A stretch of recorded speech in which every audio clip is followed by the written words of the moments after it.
Last week we spoke about the difficult virtue of obedience and surrendering our wills to God's will as made manifest through some superior that we have in our life.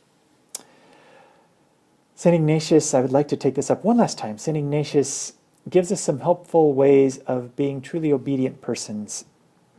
And he says, this will help. Do not behold in the person of your superior a man or woman subject to errors and miseries, which they might be. They may be faulty in many ways, but don't think about that fact.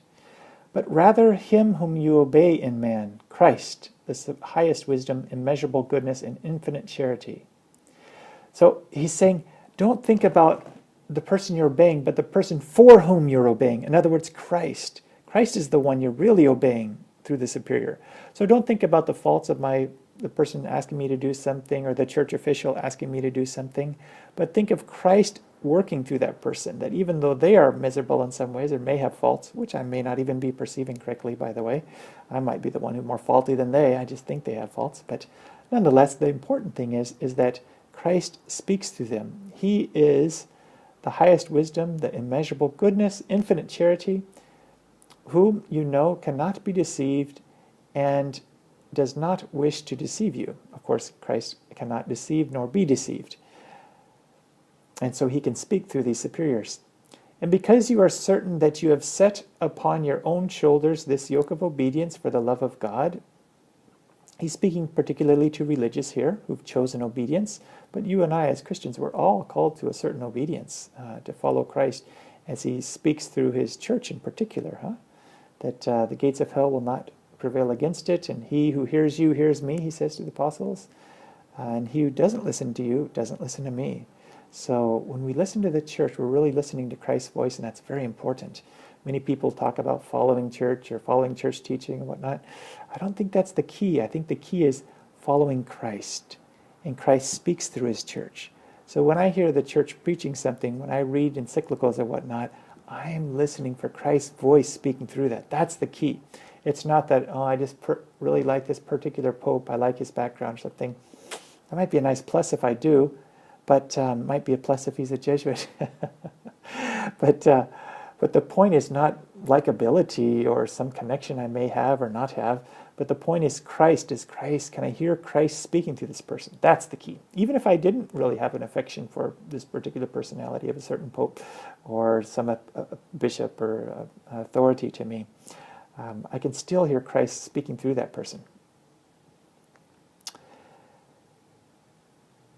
And because you are certain that you have set upon your own shoulders this yoke of obedience for the love of God, submitting yourself to the will of the superior in order to be more conformable to the divine will, be assured that his most faithful charity will ever direct you by the means you yourselves have chosen. So God will direct you. He promises he will if you submit like this. Therefore, do not look upon the voice of the superior as far as he commands you, otherwise than as the voice of Christ, as we said earlier, in keeping with St. Paul's advice to the Colossians, where he exhorts subjects to obey their superiors.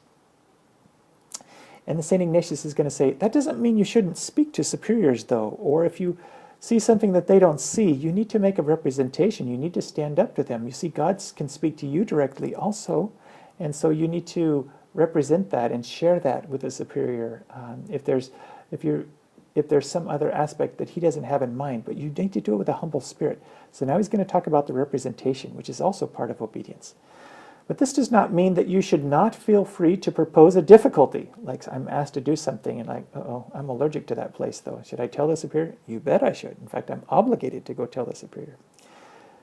To propose a difficulty should something occur to you different from his opinion. Provided, first, I need to pray over it.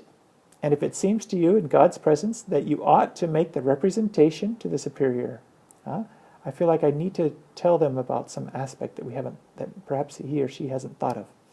If you wish to proceed in this matter without suspicion of attachment to your own judgment, so there's always a danger of me trying to manipulate things to get what I want, you must maintain indifference both before and after making this representation.